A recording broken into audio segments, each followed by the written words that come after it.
Hey everybody, welcome back to another episode of the Chasing Edges podcast. I'm your host, Brian Peters. Got an absolute stud on today, Nick Littlehales. He's an author and a sports performance coach for sleep. He authored the book Sleep, also subtitled The Myth of 8 Hours and the Power of Naps, and the New Plan to Recharge Your Body and Mind. I found this book back in 2016, so you can tell in the podcast I'm super excited to talk to him because it changed how I viewed sleep. It changed how I approached my pre and post sleep routines, all the above, and eventually helped me solve my sleep problems, which we obviously talk about on the podcast here and there. And we go into his background, but his background's dynamite. He's 30 years in the industry, 20 in elite athletics.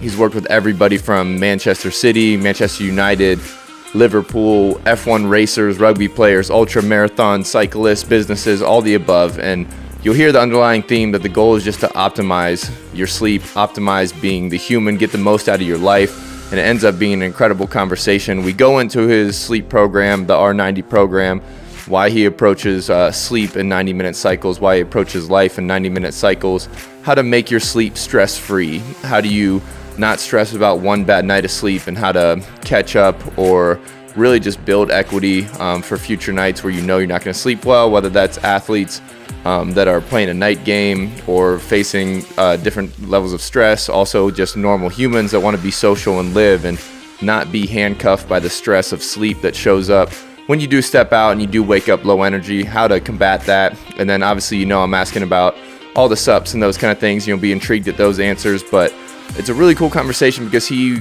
really developed this niche for himself. He created his own job, right conversations, right time, a lot of hard work and research that went in to his programs, which you can see in his book, and then you can see when he speaks that very, very, very, very, very smart. But then we start going through the importance of light and dark, what's really happening inside and outside, why sunlight is important, why sound is important, how to manipulate your sleeping environment, and it's just all juicy and it's all exciting, and I hope everybody gets a lot out of it because it is a truly great conversation.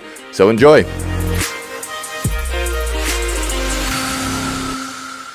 Nick Littlehales, thank you for joining me. It's absolutely my pleasure. Great to be with you, Brian. Yeah, I'm super excited to talk to you. I was just telling you, I found your book back in 2016 and got some guys on your R90 program. I initially read your book, Sleep, if anybody's listening out there. His book, Sleep is Dynamite. Great intro and great information, quality information on how to really address your sleep, all the problems and common mistakes made, and then a deep understanding of how to improve your sleep for performance. But Nick, if you can give just a quick little background, just so I know your background, but just so people know what you do, how you found it. You've been 30 years in the industry, at least 20 with elite athletes, and I'm super excited to get some information. But if just a quick little background would be dynamite.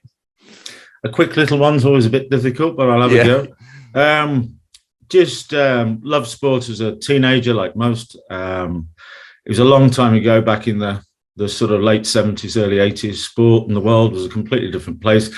But I sort of didn't fail at being a sportsman, but didn't really get into the professional levels. So I got married. I fell into the sleep industry. It wasn't really suited to me at all, but I sort of graduated through to being an international sales and marketing director for a big sleeping comfort group. I'd wandered around the world because it was a big brand. I'd listened to lots of professors and clinicians about sleep. So I think I collaborated with a few people to set up the first sleep council in the UK because there wasn't an organization representing sleep. It was very much driven by products, a very random approach, taken for granted, not a performance criteria.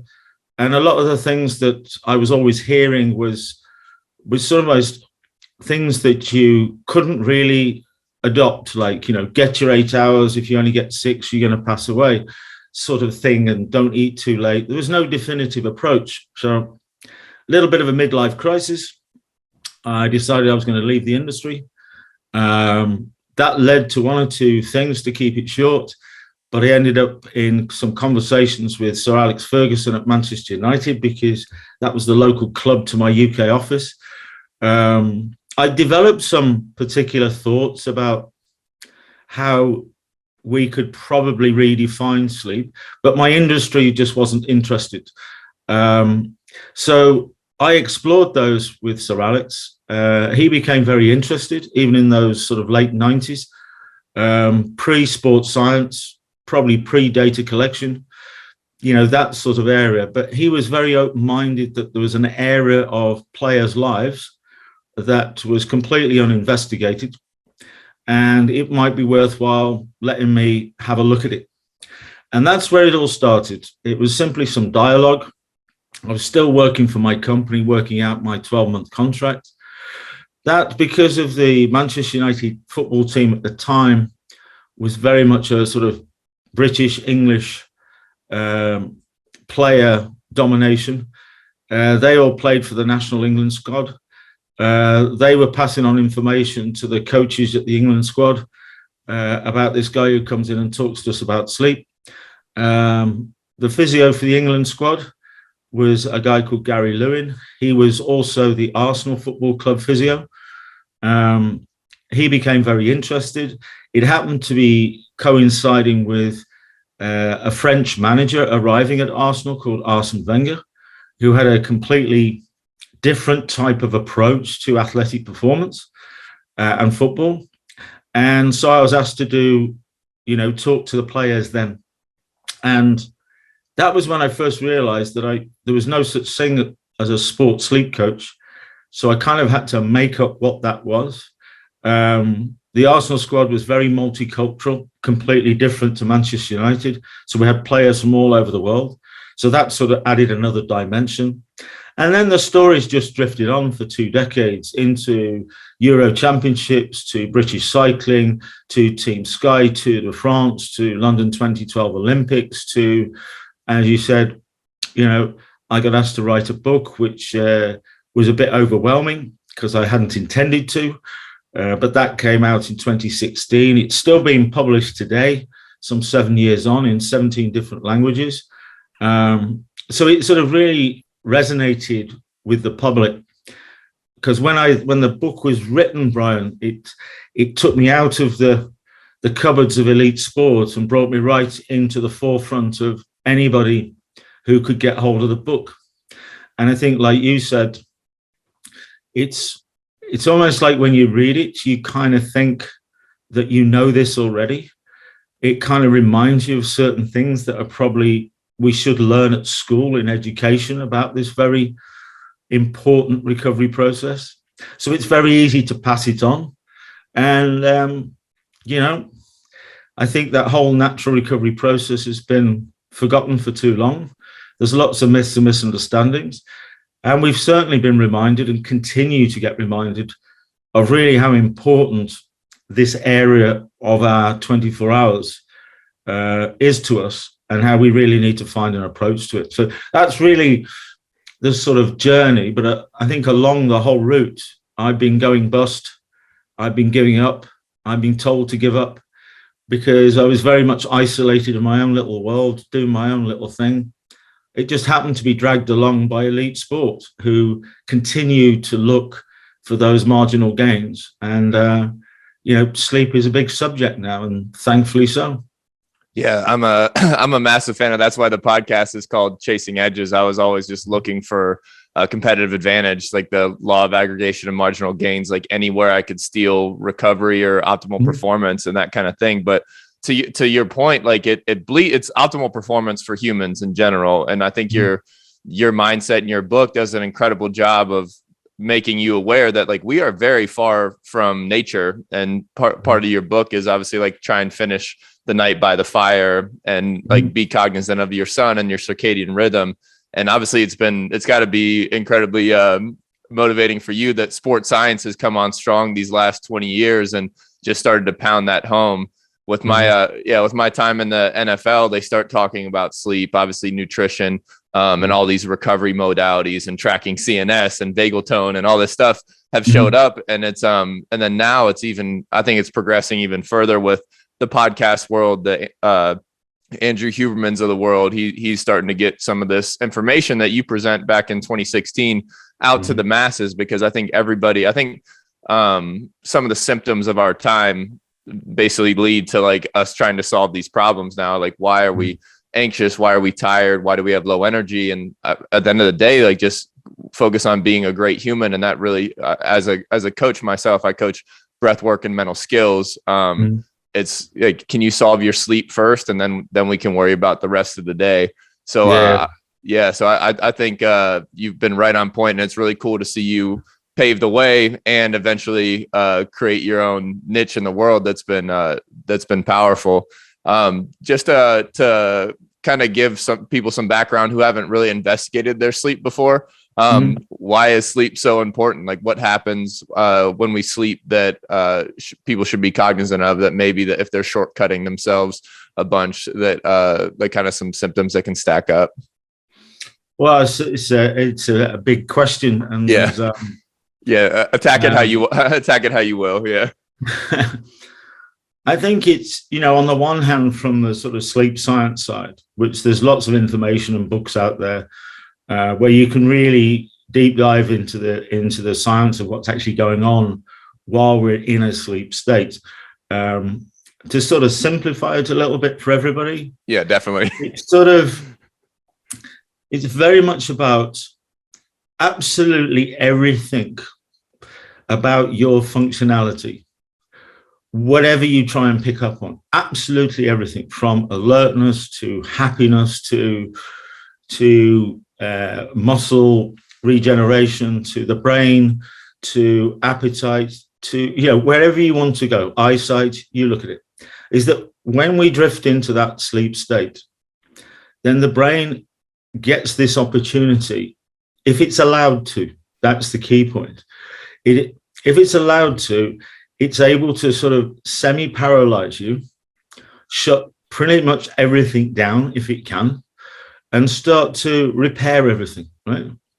Or rejuvenate it, whatever sort of word you want to use, that's what's going on. So if you're not giving your brain the opportunity to develop the various stages of sleep while you're asleep, it's not just allocating 8 hours to it or allocating 9 hours or whatever you want to allocate to it. Just because you do that doesn't mean to say that your brain's going to develop that sleep that you want. So it's very much about everything you do from the point of wake till the next point when you release yourself to go into a sleep state, and just how much have you done throughout your day to help your brain provide that level of recovery that you desire. If you're not getting it, and we all get sort of enough recovery to get on with our day, because it's not a performance criteria in that sense. Whatever you've set yourself to do that day, whether it's occupational or sport, is you crack on with it, So all you're doing is constantly asking your brain to continue to adapt, to continue to adjust to what you're doing, sort of out of sync with that very natural world that we all live in, and the circadian rhythms. So what happens, and more research comes out all the time, is that really what you're doing is deteriorating yourself in every way. And for some, that can reveal itself at quite an early age or in a certain period of your life. For others, as we get older, we should be the healthiest, fittest, most knowledge human population that's ever walked this planet. But it doesn't feel like that for a vast majority. We're under pressure, both mentally and physically. So I think you just think of it, it's not sleep. Sleeping's not about getting over tiredness or getting over fatigue. It is literally like, plugging in your device and recharging it. And you need 100% charge, for it to last a particular while, depending on how you use it. So it's just trying to put it in that context that absolutely everything that's going on with your brain and all of your functionality will be diminished to a greater or lesser degree. So the best thing anybody can do is stop thinking about that perceived sleep of, I'm just going to sleep at night because there's only so many hours left, is think of it as a human recovery performance tool. It's a bit like HRV in sport. It's human recovery variabilities. Let's twist the words around. And there's lots of little variables. There's lots of little things going on in every day that can impact on that particular process. And when you shift your mindset to going, I'm not actually going to sleep. I'm actually going into this process to rejuvenate everything about me that allows me to function. And when you start thinking about it like that, you stop worrying about how many hours you get. You start worrying about how can you reveal the quality and when you want it and why you want it. Yeah, I love that, because I had I don't know if you know Owen Lacey over in Dublin at all, but he was on here a couple of weeks ago, and he gave the analogy of the, like, if you charge your phone at night and you woke up and it's at 30 or 40%, like, you're going to solve the problem. You're going to get a new charger, a new phone, or do something different. And I think just a great point. And like, that's in the heart rate variability world and that kind of thing. That's how I found your book, and how I found you're obviously talking about the mouth tape in there with Patrick McCown as well.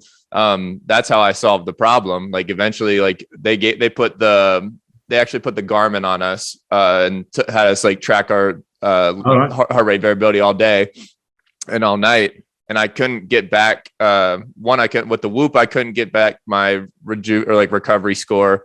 And my heart rate variability was pretty detrimental compared to my other teammates. And I found out that I was this massive mouth breather, sleep apnea human, and started to solve the problem. But I think that's just like, if people don't even keep the metrics, they don't even know how to start addressing this problem. But I think your program, the R90 program, does a really good job of, it creates room for life. Like, this isn't every night. If you miss a night, your life's over kind of deal. Like, there's room for the late nights, and it gives you a plan on how to react to staying up late or having one or two bad nights of sleep. And I think it creates room for humans to be humans. And I think that ends up being dynamite, which I think everybody should. Maybe it's like 80% of your nights are good. Then hopefully you're not getting perfect sleep, because the other 20% you're living life to the fullest. But something that's really cool that your book taught me as well, and I've seen it now with new research and how I coach my athletes and that kind of thing, is that your sleep starts when you wake up. And I don't think a lot of people view their sleep in that realm. It's, okay, I'll get ready for sleep, but nobody understands like what happens in the morning, or why you should take space and time in the morning.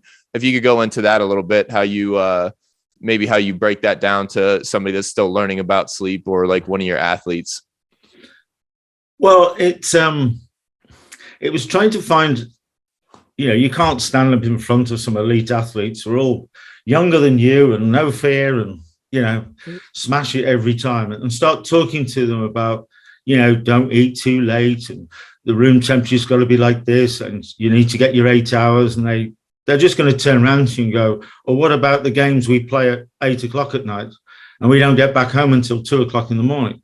And then we've got this and we've got that. So it was trying to find something within the science of sleep that made some sense. And very quickly, any clinician I'd ever worked around would look at sleep in a 90-minute period. So they'd wire you up in a clinic. There's a little thing called a polysomnograph, which is a bit like a sort of lie detector spreadsheet. And as you wander into the sleep state, the brainwave patterns start to fluctuate. And it tries to build the various stages of sleep. And the most beneficial ones, which we all believe are there, is the slow wave patterns, which is what we classify as deep sleep. Now, that's when I can come into your bedroom, Brian, play with your hair, and you wouldn't even know I was there. In light sleep, I wouldn't get through your front door, right? Yeah. So it's kind of like the brain, you trigger off that sleep, and we thought, well, right, what it actually is the first 90-minute cycles is being looked at, the first 90-minute cycle, then the second 90-minute cycle, then the third 90-minute cycle, the fourth and the fifth. Well, 5 90-minute cycles gives you 7.5 hours. So with 15 minutes in and 15 minutes out, you've got your 8. But we're now thinking 5 90-minute cycles. So then we can't think, well, what have we done to help that first 90-minute cycle? And then the second 90-minute cycle. Because when you get to the fourth and the fifth cycle, in any nocturnal sleep period. That's about waking up, because the sun is already coming back to wake up your zip code or your postcode. So those cycles is very much about moving into the lighter sleep stages so that you can wake out of sleep by an alarm or naturally.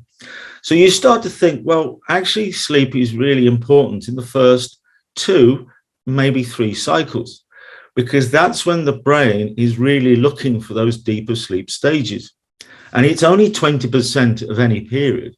So it's easy to miss out on it.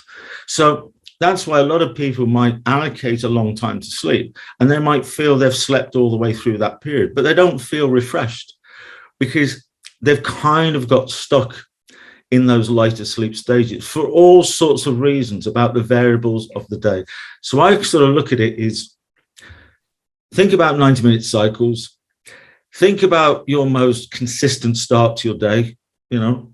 Mine happens to be 6:30 because I'm a morning chronotype. I love the mornings and I wake up early and want to get on with the day. So the brain and the circadian light likes a consistent start to its day, like sunrise, but that's very variable. So once I like to start my day around 6:30. So I will wake at some point before 6:30, right?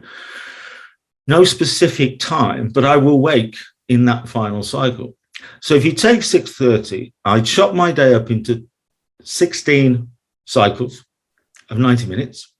That means the first 90 minutes of my day is the first cycle, then the second, then the third, then the fourth, then the fifth.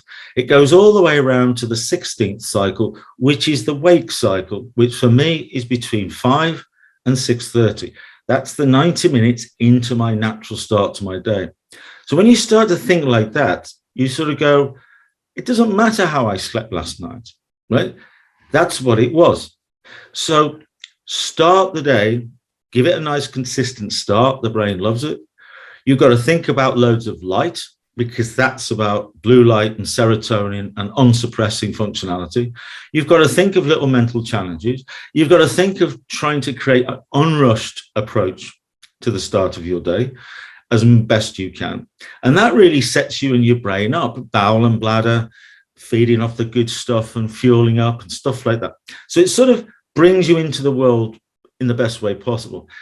Then, depending on how you might have slept the night before, you can then think about what would you do in the second cycle? What would you do in the third cycle? What could you do in the fourth cycle to help what may have not gone on that night before?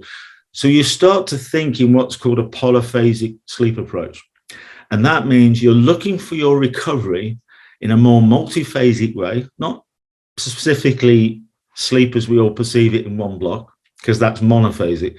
But you start to think a little controlled recovery period for 2 or 3 minutes in the first cycle or the second cycle.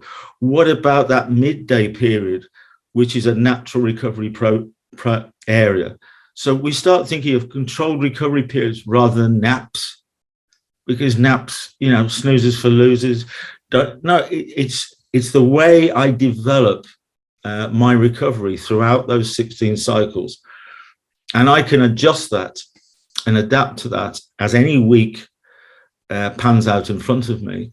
So basically, it stops you worrying about sleep, because that's its biggest disruptor. You just start thinking, it's not Monday, Tuesday, Wednesday, Thursday, Friday, Saturday. It's not like that at all. It's a rolling process. The more I'm synchronized with that natural circadian rhythm, the better it'll be for me and my brain. The quality of my recovery is going to go up. And like you would say whether you agree or not, Brian, I'm sure you won't disagree that if you want somebody to go and do something, don't tell them to do it like that. You take them on a little journey and they end up there, don't they? So what happens is, as soon as they start going, I don't care how I slept last night. Yeah. Start the day, light, bang, bang. What are you going to do now? Little controlled recovery period. That's like half filling your hydration bottle. So you have to go to the water fountain to top it up again by the light or by a window. You start to build this sort of approach that recovery is not a waste of your valuable time. It actually makes you go quicker, faster, stronger, longer life, makes you happier. You deal with the positives and negatives of every day so much better. So suddenly, long answer to your question, but you start to shift away from, we all like the trackers and everything else, but, starting your day by going, my tracker says I haven't slept very well or didn't get this. And at the end of the day, your day's still going to happen, right? And you've got to deal with those variables. It's really nice to have a sort of recovery rhythm to your day. So there's mental and physical activities and there's mental and physical recovery activities. And once you get into that place, strangely enough, your brain gets a little bit more synchronized. It becomes probably your first health pillar, not tagged on the back of the other three. And you kind of remind yourself that if you've got a great nutritional plan and you've got a great, training program, and you've got a great mental psychology program and all the other things we can do, but you haven't got a recovery program anywhere near the same degree as the others, then they're all going to be diminished. If you put it at the start, the first health pillar, then your nutritional plans, your training program, everything you do is going to be at its peak because you've got recovery at the heart of what you're doing. So that's why I think it had a big effect in the elite athletes I've been working with. They completely took the focus off how many hours they get and what that's all about. And they completely started to focus on what they do through every particular cycle. And it takes the worry away, and bingo, what happens is everything seems to get so much better. Yeah, it's addition by subtraction. You're subtracting the stress because that happens a lot in professional sports. Like where again, like we coach some MLB guys, and then in the football world, like it's tough to come down from a night game. It's tough to come down from a game in general. Where like if we just get one terrible night of sleep, it shouldn't restrict us for the next day or the next 3 days. Like you should have this stress-free plan to address it. And I think that's a really cool way, because you're tangibilizing your sleep in essence. Like for those of you that haven't read the book, for optimal performance, I wanted to ask you about this anyways, is the 5 REM cycles so it ends up being 35 a week. Do you still support that kind of ballpark for optimal performance? Yeah, because how many hours am I going to get on Wednesday or Thursday? There's a game on, and will I sleep the night before or will I sleep after an event? And that can be anything in anybody's life, that we get put under these particular pressures, and how do we react to it? But it kind of, it's the best 5 a day, isn't it? It's those 5 cycles. The more naturally they get revealed, but it gives you that 35 cycles in a week. But then once you start to think about that, and with the coaches, and probably maybe you did it with your team, it's something you can go, well, yeah, we'd like to get 35 cycles, right? But we're not going to get them all in one block at night, because there's a game here. You won't get back until 2 a.m. You've got this, you've got that. We've got a recovery morning, a training morning. We've got this. So you sort of look at it and go, well, we're not going to get 5 90-minute cycles in a block every night. So maybe that one's going to be 4 cycles in 6 hours, or maybe that's going to be, 3 cycles there. We're still going to keep the consistent start to the day because we want that rhythm. So you might just get 3 cycles, right? Not 5, but we already know that's coming. What we can do is, in a polyphasic approach, triphasic and biphasic, we can use midday or late afternoon to add another cycle in, maybe 90 minutes midday, or 30 minutes, which is the 30% of a 90-minute cycle, which is the nap period. Maybe we can put a 30-minute cycle in there. So what we do is wander through with these little dials and go, Monday, look, that 24 hours looks like this. So when we come out of that, we'll add a 30-minute cycle in midday or late afternoon. So those are 2, they're not full cycles, but they're shorter cycles, but at the right points in the 24 hours. So then it might look about 28 90-minute cycles and 7 shorter controlled recovery periods of 30 cycles, 30 minutes. So we kind of get a balance of how does that individual can operate, maximizing and optimizing that recovery, is that possibly 4 cycles and 6 hours optimizes their performance better than trying to do a full 5 and 7, right? So we can not only find out what's the best approach for the individual, we can also understand that what we apply gives them real confidence that it's not going to impact on their performance, right? Because but I'm only going to get 3 cycles. Doesn't matter, because we're going to do this midday, we're going to do that there, we're going to do this here, and it'll all balance out. And particularly not to jump into the the fear factor in the horrible areas, but addictive behavior becomes very apparent when you start to try and force yourself to sleep, or either before an event or after an event. And because we've got so much access to things at the end of our fingertips without really medical supervision, you can suddenly find yourself getting involved with an addictive behavior of using things to help promote your sleep that becomes very, very counterproductive. So it kind of, a lot of athletes would, take things like sleeping tablets prior to a game or after a game, use stimulants to overcome recovery, whether that's caffeine or snus, which I'm sure you're aware of. Yeah. And it's sort of like, yeah, but why don't we just think about not trying to sleep the night before a game, right? Well, what do you mean? I'm not going to perform, am I? Well, no, but if we just switch things around a little bit and we start to shorten the cycles a little bit in the couple of days running up at nocturnal, but we balance that with some midday stuff in there. And then we take the emphasis off trying to sleep. And then what happens is you'll actually probably fall asleep later on in the period quite naturally rather than trying to force it. And the same thing afterwards. If you're completely buzzing, then trying to sleep is not going to work anyway.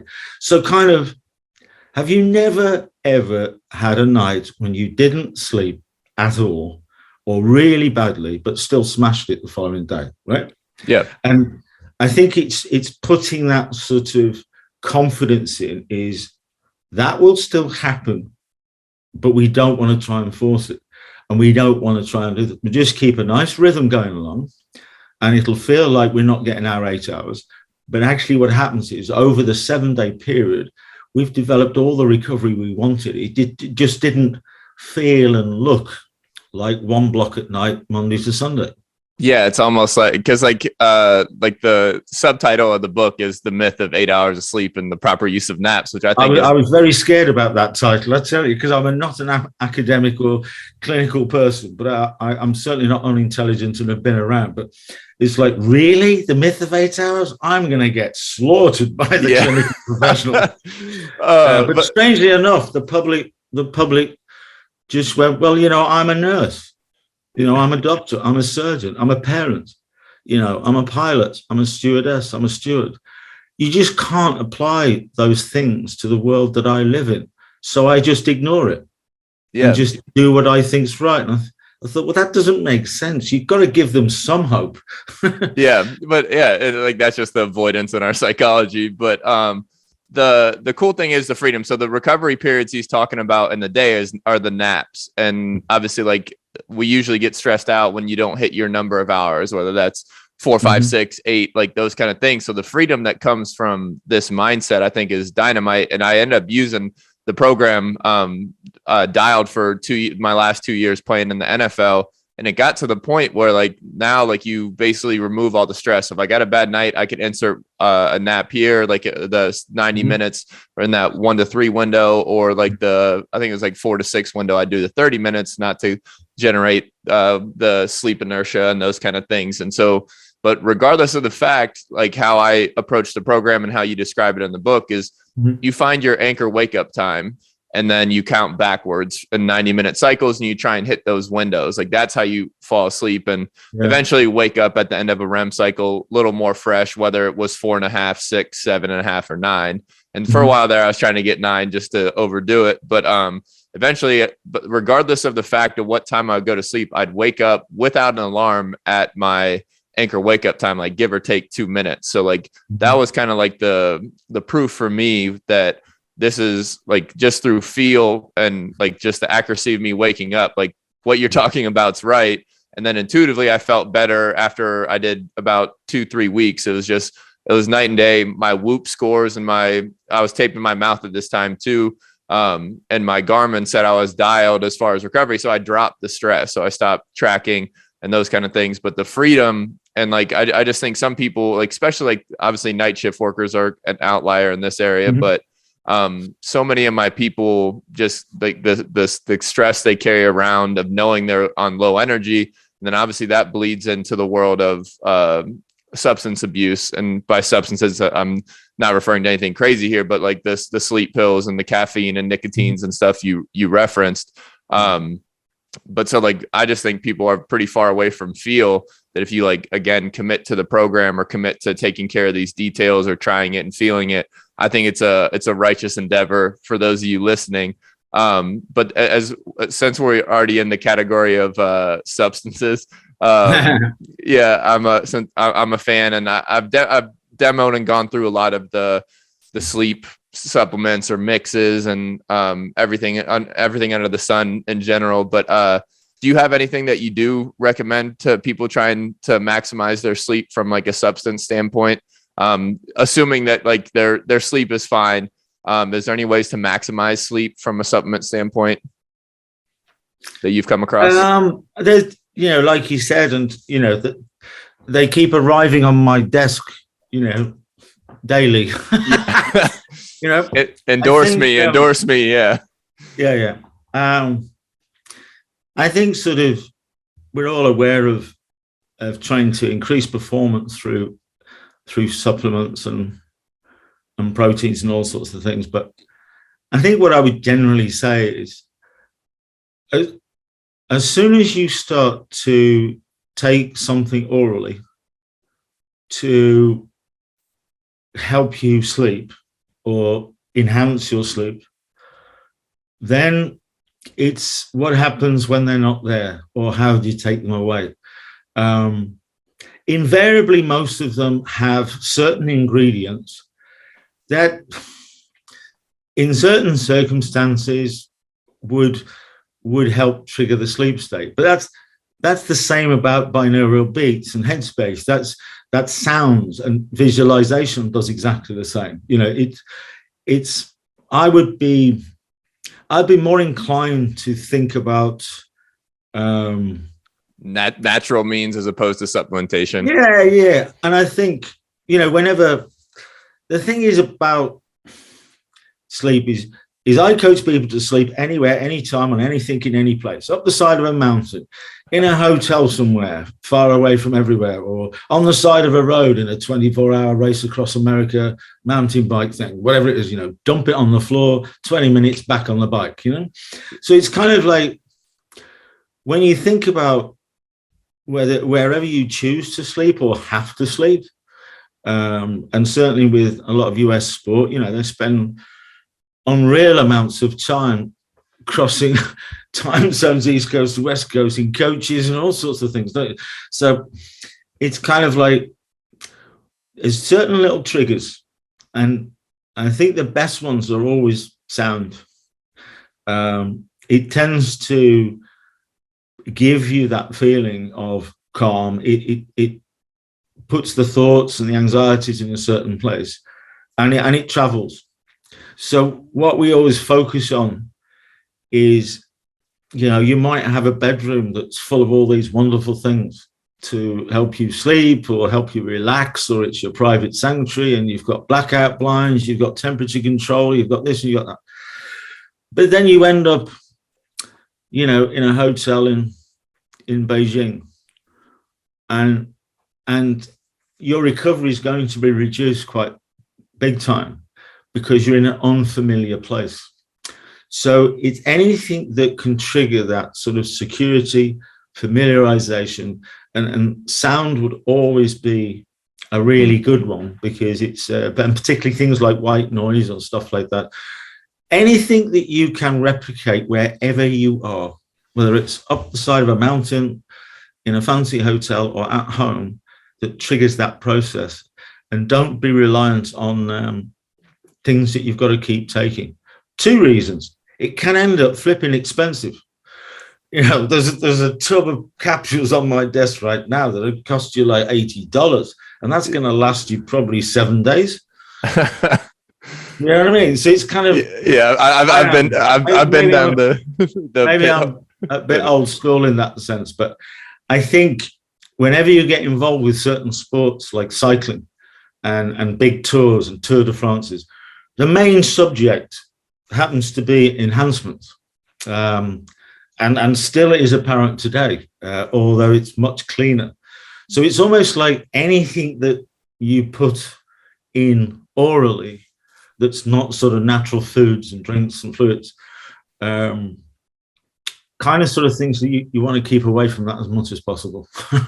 Yeah, no, for sure. I fight myself on that, just because in the chasing edges mindset, I was always trying to look for the next best thing, when really in essence, the best thing is to try and be the best human first, like have the best natural performance, whether that's diet, sleep, hydration, the simplest things in the human health. But as far as I certainly don't want to disappoint anybody who's listening to this, but obviously you have the science language and I'm a little bit more simplified, but it is, you know, at the end of the day,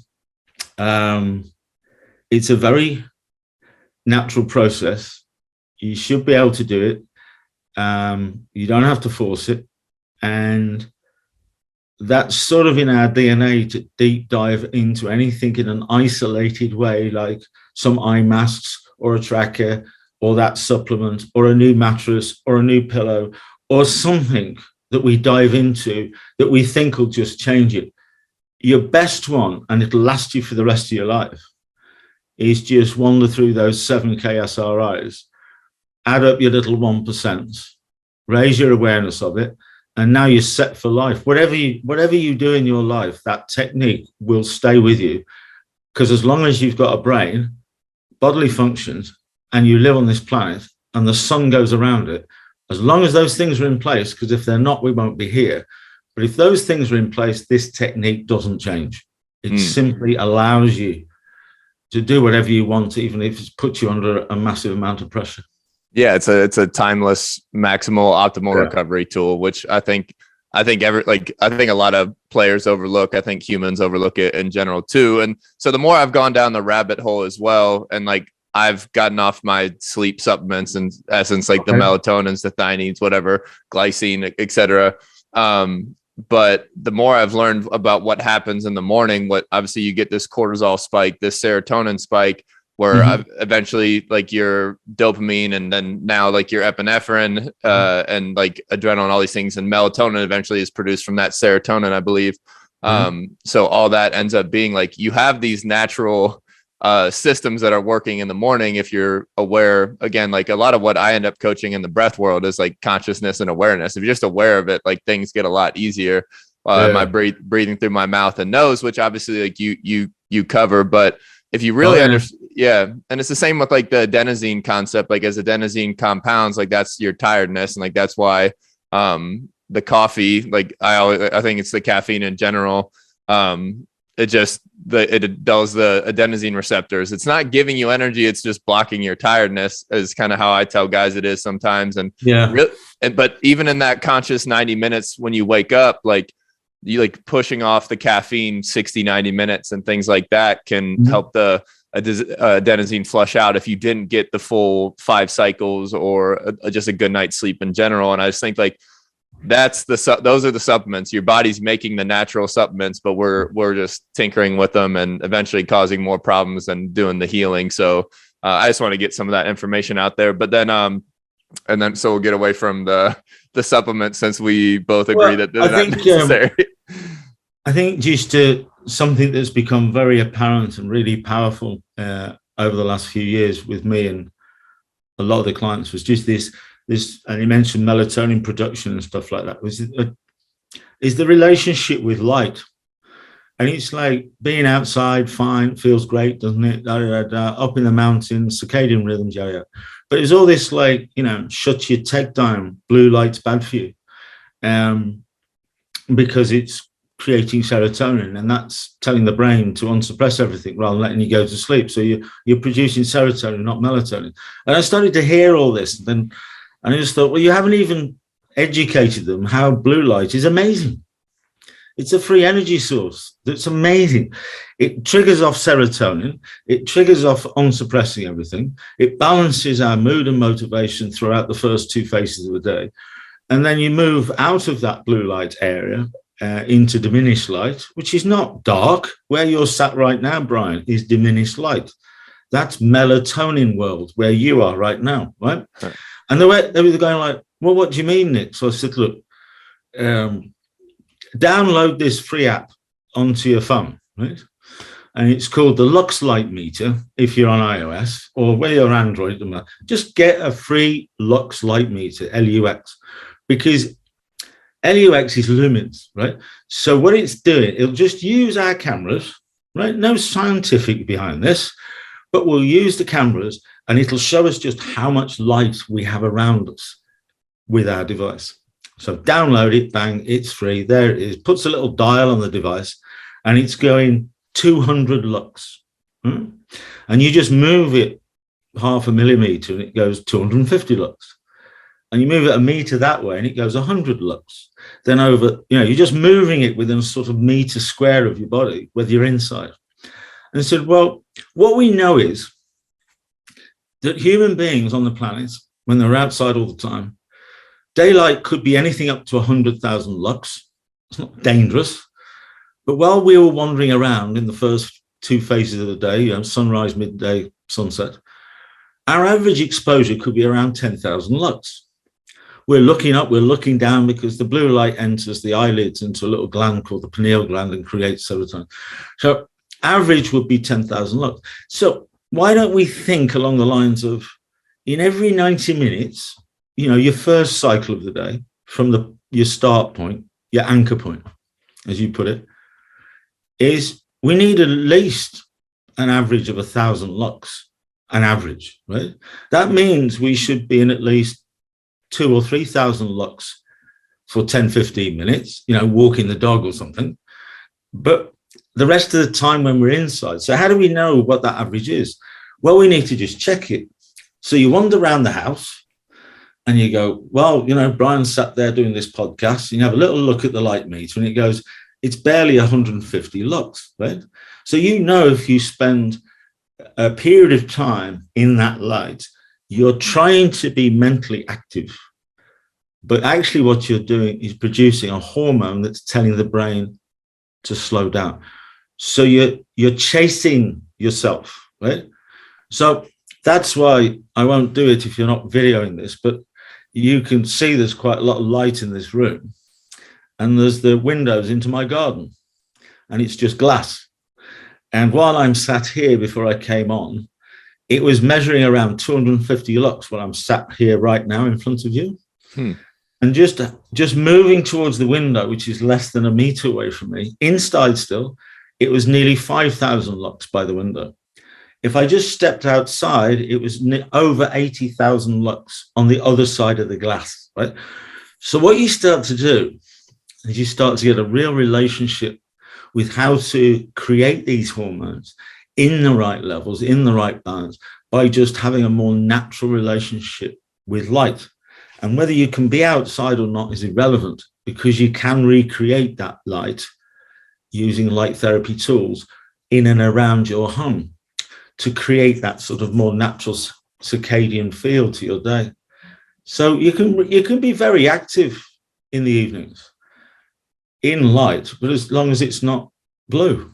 Or if you've got a late game, then you can increase your serotonin level to get yourself up a little bit before a game there. And to, when you come back from a game, if you're in diminished light, then you're doing everything to help your brain shift you into a sleep state through melatonin production, not sat there on your device or whatever, So I think certain little things start to show you that we do have very natural ways of creating this process. We just don't know about them. And once you start to know about them, bingo, you don't feel you need anything to help you sleep. And you can cope with anything that comes anywhere near you, which is quite fascinating.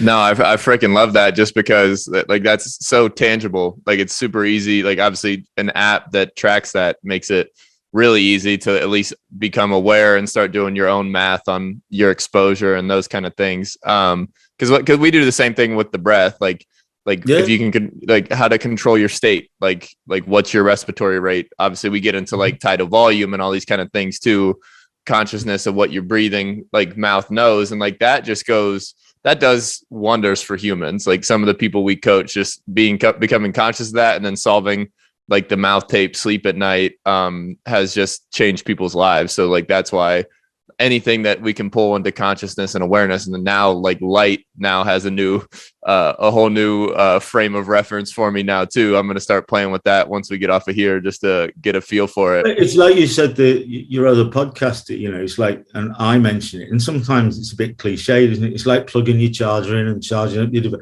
But it's sort of like, while we're standing here having a chat, Brian, and a little bit of drink, for a couple of minutes, because rather than go that way, we are always graduating towards light. So we'll stand there and have a little chat. Or which machine do you use in the gym? Well, the one next to the windows. Forget all the fluorescent tubes, right? So you kind of get this sort of, where's the light? And it becomes this subconscious thing. But you're standing there chatting to you, and we're getting exposed to 5,000 lux, and we know what's going on. And then we go back and do what we do. And it's completely free. And that's why sometimes, if you ever spend any time inside any building, as soon as you step outside, it's like fresh air, isn't it? It's like, but what research is telling us now is that light and triggering that pineal gland and serotonin, it happens a lot quicker than they previously thought. So it's kind of like you do not have to be outside for that long before that starts to trigger. They used to think it was like 20 odd minutes or something like that, but it's much quicker. So it's a really powerful tool, amazing tool. Yeah, what's the kind of ballpark time? Because I tell people to get outside for like 5-10 minutes in the morning just to kind of set the rhythm. I think what you do is you get this very sort of subconscious knowing that if you're in a room like that, like a gym or a changing room, or you're at home or a hotel or in an office or on a train, wherever you are, you already know that that's probably going to be nothing more than 300 lux, right? You don't need the app, because you've already had the experience. You certainly know anything by a window could be 5 or 6. You certainly know that outside, even on a cloudy day, it's going to be in excess of 70,000. So what you sort of start to do is sort of think, well, maybe in every cycle, in the first cycles of my day, the first cycle, second cycle, I really want to be thinking that I need to step outside, even if it's just for 5-10 minutes, right? I certainly need to improve the lighting within my office or within something like that, because I'm spending quite a lot of time there. So I think you just start to, I don't think there's any specifics. A lot of people can be outside all the time, a lot of people spend so much time inside and get very little opportunity.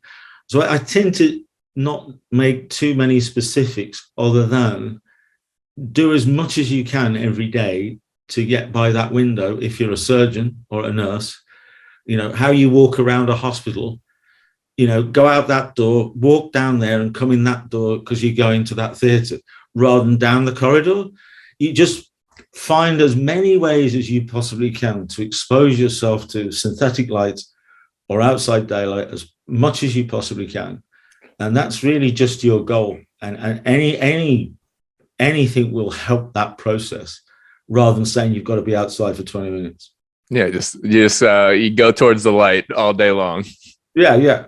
It's a bit like the flies and the wasps, it's like, but it does. I think the wonderful thing about it is you just get so comfortable because it's got nothing to do with anybody else. You just know that you're not trying to sleep for 30 minutes late afternoon. You're just taking some vacant mind space. And if your brain wants to microsleep, you would let you know way before that. So you might go somewhere private. What is it doing? Taking the pressure off your evening so you can get more done in an unrushed way. You can start to have that rhythm.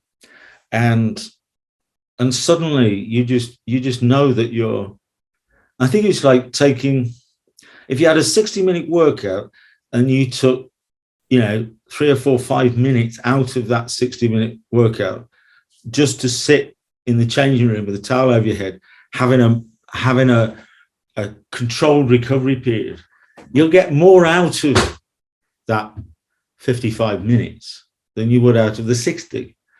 Whereas most athletes I know would like to just smash it and smash it and smash it, I'm sure you found the same. But once you get that feel, I got better data because part of that program was to take 10 minutes out vacant mind space before we did the session or at the end of the session before I left, rather than fully hitting it and not doing those things around it.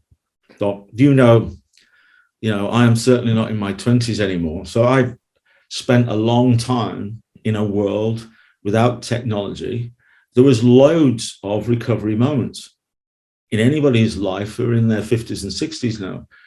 They were there. They weren't planned for. They were just there because we couldn't do anything with it. And I think what the technique and what great work you guys are doing and lots of other people communicating it is this is not about going slower, doing less, achieving less. This is actually about smashing it, because most of us are probably walking around as a shadow of what they could be. So that they feel they're very successful. They feel they're breaking records. They feel they're absolutely smashing it. But actually there's another 5 or 10% missing that they can't see yet. And that's what recovery techniques reveal, right?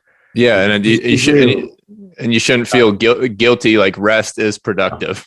Yeah, that's what I think. How many times in life or sport, it certainly happens with, football, soccer over here in the UK. It happens in all sorts of sports, and it's those final moments in any game that sometimes is when things get won and lost. Yeah, and it seems to be getting more and more apparent in sports, in certain types of team sports, is that principally games get won and lost in extra time or that final quarterback throw. So you've got to get right to the end of this and still be at that level to be able to still commit. It's all right being great in the first 10 minutes of a game or halfway through it. Right? It's what you like right in the last few minutes. Yeah, I love that. It's like we get in that world with the breath, like how much energy can you conserve, but this is like the sleep is 10 times more important and foundational because, like, again, your sleep's going to affect your respiratory rate, heart rate, all those kind of things as well. So I think that's awesome. Just one more thing before there's like a closing question or opening question I usually ask, but you've done work with obviously large teams as well, which is always interesting to try and implement a system into multiple variables of guys with different habits and patterns and genetic makeups and all those things. And most of this stuff is in the book. So if people want to check out like how you approach team travel and approaching jet lag and all that stuff's cool. You can find it there. But as far as like implementing like the on-site team approach, like I just found this across like a couple different professional teams I played for. There's no windows. So like this is just a selfish question for me now. the products like the light mimicking light bulbs and things like that, and even like the dawn simulators and stuff like that, what type of lux or photons are those pumping out?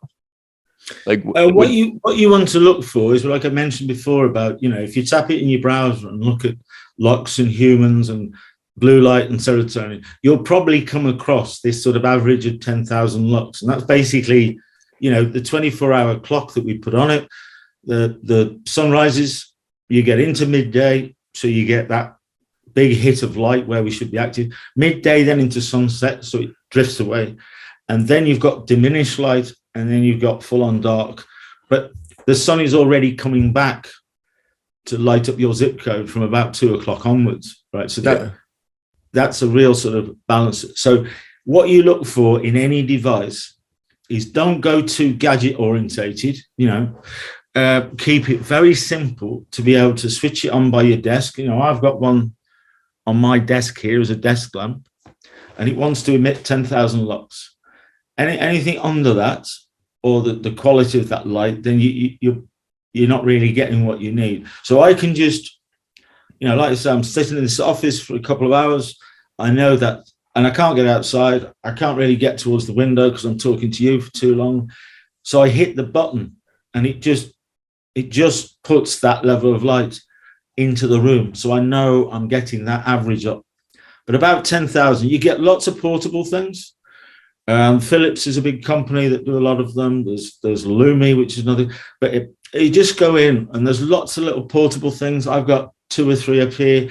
You can just chuck them in your bag, and it's kind of, there's other things which are almost like iPods you put in your ears and things like that. But some of those things, I just keep it to wherever you can put a lamp, particularly around your home or where you go most, or wherever you can take one with you. But in the first instance, if you're going to say like a gym and there's lots of daylight, right, and you can get to that particular machine, then you already know there's a level of lux there, which is fine, right? So you don't need your lamp. So I think, like most things, is under and overexposure. It's a healthy, balanced approach to life. It's a healthy, balanced diet, and having not overexposing yourself and not underexposing yourself keeps a nice rhythm to your day.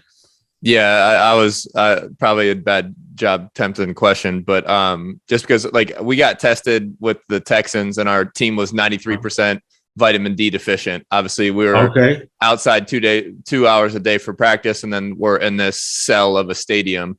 But with those lights, yeah, it was crazy. That's a big number. Wow, massive number, and then they started prescribing us 30,000 IUs of vitamin D once a week, which I wasn't a massive fan of either. But I'm more of a 5,000 to 10,000 IUs with vitamin K2 and things like that. But but in that world, I didn't know if those lights would at least help, because I've just thought about this, after those numbers pumped out and they told our team that, I'm like, why we're not doing everything to get as much light as possible, even if it's just for serotonin production for awakeness and clarity during meetings.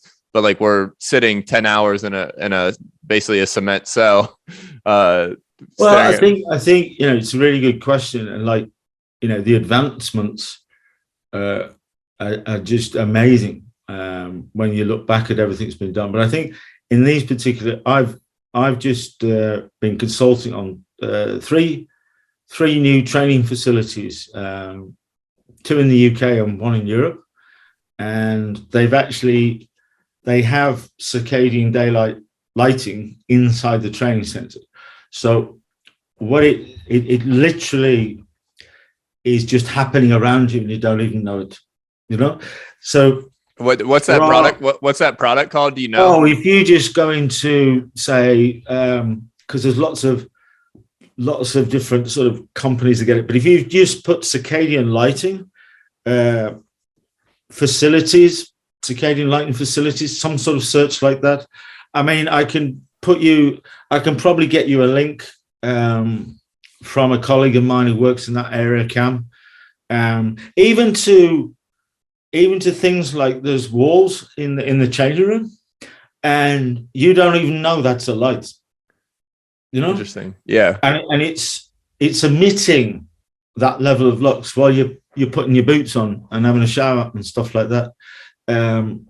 So it's kind of, but you do need to sort of identify that there probably is a problem, and 90% Yeah. kind of indicates that. Yeah. You also need to have some education within everybody, because if they're blasting themselves with 10,000 lux, all morning, it's a bit like the lack of knowledge about blue blocker glasses. I see so many athletes who just try and wear them all day long. And I go, well, you know what that blue blocker is supposed to be doing? Is blocking blue lights, right? Now, we have seasons. So, it's summer in the UK, so it's still light at 10, 11 o'clock at night. So I might choose to use some blue blockers maybe to stop overexposing myself, because the winter's coming and it'll change. I said, but you don't want to be wearing them all day long inside your house. Well, yeah. Said, I thought I had to wear them because I was on my tech. Yeah. Yeah, but not during the day. Yeah. It's like no wonder you're knackered. Yeah. Well, it's just I think people, like, because they do it to like protect their vision, or like the tech burnout, and like, but that's like, that should be addressed from intuition and feel anyways. Like, stop staring at your computer for 6 hours in a row, like take your breaks, take your recovery periods and things like that, and go out and get panoramic horizon views and see what happens to your eyes and those kind of things. Well, Brian, you've been in sport a while and you're doing some great work now. I think sometimes when you start talking in sport about, can we have some different type of lighting around the training ground? Yeah. And they go, what do you look like? We never had that in our day, Yeah, it's the old school way stuff, especially in American football. It's just some of it's some blue collar grind mindset, like toughen them up, like, because we no longer have 2 days, and like the days are cakewalks and like walk through days and stuff. So like the older coaches don't see it eye to eye with us, but especially when you start telling them how to breathe or sleep. But yeah, just last quick question. It's something I usually start the podcast with, but I wanted to get your background just because it's so special. But what are you curious about and learning right now? Like, where are you chasing edges, trying to get better and learn in your life? Oh, in my personal life? Yeah, like, just what are you learning? What are you chasing right now?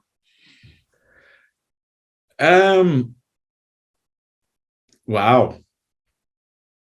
My particular point in life is a bit sort of unique to me, I suppose. I'm about to turn 62 in September. I feel 21. Hell yeah. I have no interest in retirement, but I also have a lot of interest in doing things that that reward me, not sort of get involved with absolutely everything. So the last few years have been pretty, reflective for all of us.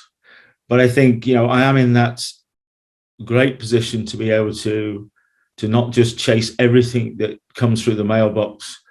I really do investigate things a little bit better. And if it's rewarding, I don't care how much, the monetary value of the thing is. It's about the personal reward to me and the personal reward to somebody else. So I suppose if you wanted to, I'm trying to protect karma, in every sort of element of what I'm doing is just to be really at ease as a human being. And I think by continuing to be like that, I'm probably going to find the next, redefining thing that's out there for me. I don't quite know what it is, but that's how my journey started with sleep. I had some sort of inkling there might be some use. It's been a hell of a journey along that route, but I probably think that we could, with the next generation, just redefine this process again. Not to, like I said, it's a technique forever, isn't it? But I think I would like to get involved with a little bit more research to find, how we could really, really define this process. Because at the moment, it's a bit, we take it seriously, Brian, but it's a bit fluffy, isn't it? It's a bit sort of do this, do that, do that. But I think there's a lot of really good stuff to come out of. Now we're focused on sleep, and some of it's performance, some of it's like that. But confusing answer to your question, but I think when there's such a lot going on in your world and you're getting dragged in all over the places, what happens is some of the fundamental things you should be doing, you don't do them. And so what I'm, my little chase at the moment is to create that space, to create that freedom so that I can actually look in another direction and see if I could take that further. Yeah, that's all. If this is all mashed up, chasing stuff and worrying about stuff. Yeah, you need to go for a nice long walk as many times as you possibly can, and you get that freedom of thought, and you suddenly go, I know what it is. Right, I'm going to get in touch with him. Yeah, it's got you can't pour from an empty cup. Like you got to be at a there place. You go. That was a quicker answer to my question. Yeah. But it was a beautiful answer in the sense that like you understand yourself, you understand like the knowledge and importance of what you're trying to do. Like you're moving the needle massively forward for athletics, but like this book and what you're preaching and those kind of things, and everyone I've talked to like doesn't have a system for their sleep. They kind of have a general idea of how much they should get, and like this is like literally the core principle of life. Like if you don't do this, like you're gonna fall apart. Like the psychology I've read on good sleep and have even just an anchor wake up time, what it does for anxiety and depression, like all these things compound into it's just red flags for how important this the sleep program, the understanding of your sleep, taking it consciously, being aware, however you want to look at it. But like the fact that you've developed this platform, I think is incredible. And hopefully this pushes my followers and those kind of things towards you, because I think what you're doing is a righteous cause. And I'm, again, incredibly grateful for your time. Can I ask you a quick question? For sure. We've just done, I've just done a license agreement with a bunch sort of medical people in Japan. And what they're doing is we've got a training program to train up coaches to do the R90 technique in Japan. And I just wondered, because you mentioned before that you'd read the book, but you'd impact it on a team. Yeah. No, I don't want it to be a long question, take up your time. Yeah. Did you just take what was in there and been able to structure it for them? Yeah, so I just I very simply explained like the R90. So I did it for myself for about 3 months, and around that time, like I didn't like the coolest thing is I didn't set an alarm clock, and I'd still wake up at my time. So this is in the off season of 2017 because I read your book right after the 16 season, and then once I got that, so that summer I was training with a bunch of guys at I don't know if you know who Adrian Peterson is. He owns a gym and he's a really good running back in the NFL. But and so I started telling guys that I was like, I feel great. My energy's high. This is what I'm doing. And like for me, like I was still I was still being social. Like I was going to dinners but I would catch up on my sleep with these 90-minute naps or 30-minute naps. And like I didn't miss a beat. And my physical production was still high. My mental clarity was good. I was dialed on my diet and all these things too, but like the sleep was massively changed because again, of the R90 program and then the mouth tape, like once I solved those problems, like it just it elevated. So I had 3 guys in my group do it. And by the end of the summer, which is only 2 months, they said they were dreaming better, sleeping better, and then like waking up more refreshed. And I was like, okay, bam. And then I passed along to some of my teammates the following season. And it just like, it catches on quick when you give them like freedom to like not be stressed by their sleep. And it's very simple. Right. And then since then, like I've listened to the Andrew Hubermans and read Why We Sleep and all these other things that support what you say. I think you say it so incredibly simply. You give good research and then you also give like all these outlier scenarios for dealing with travel for athletes, which because like coaching MLB players, like they're on the road nonstop and they don't know how to regulate and like, or like, and that's why like the environment you were building for the Man U guys was really cool, where you had sleep kits, you had their hotel rooms blacked out. Like you've tried to create as much consistency as possible so that like you can again mimic what you're doing at home. And like it's so logical. Like same as like breathing right is very logical to me. Like eating single ingredients food is very logical. Like being human, like, or regressing to the fire and being as close to nature as you can be. And like the fact that we have to, like, I have to give athletes research on why going out in nature is good for you is ridiculous. Right. That's really why I sort of, because it's, you do have to have some skill sets to coach and communicate and stuff like that. But principally you found the concept within the book, the technique. It was easy enough to translate on to somebody else and they pick it up. And the fact it was not, you've got to do this and you've got to do that, enabled them to engage with it pretty easily. Yeah. And but like, I think it like, just like, I'm a person that athletes, like we are phenomenal with structure. And like me transitioning from the NFL, like I lost my structure and I had to find it back. And my sleep became detrimental to that too. And then eventually I got my sleep structure back and that helped me transition because I was in a better headspace to like solve problems, be curious, ask questions, start podcasts, all these things.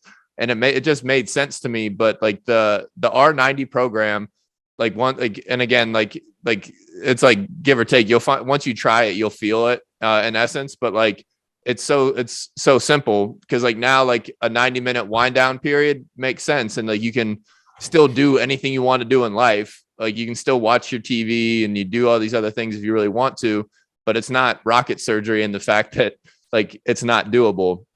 And so, well, you've certainly given the book enough shout outs, haven't you? But I mean, I think it's great because, you know, I have absolutely no idea that, you know, people are using the technique and coaching teams and everything else, and I don't even know it's going on. Yeah. Well, but it's sort of like you just keep finding out. So it's great. Thanks for that. No, easy. I mean, I could pick your brain all day, but I won't keep eating your time. So I just want to say, thank you. The information's awesome. The book's awesome. I've hyped it up enough, but your ability to translate the information is dynamite. And just thank you for your time. Thank you very much. It was great to talk to you, and maybe we'll do it again one day. Yeah, perfect. I'll probably be in your neighborhood here in a couple months. I'm slipping through Dublin and maybe UK here in August. Oh yeah. Yeah, I'll give you a shout. Yeah. All right then. Yeah, be great to meet you. Yeah, thank you. Right. Be well. Yep. And you. Cheers now. Yeah. Bye.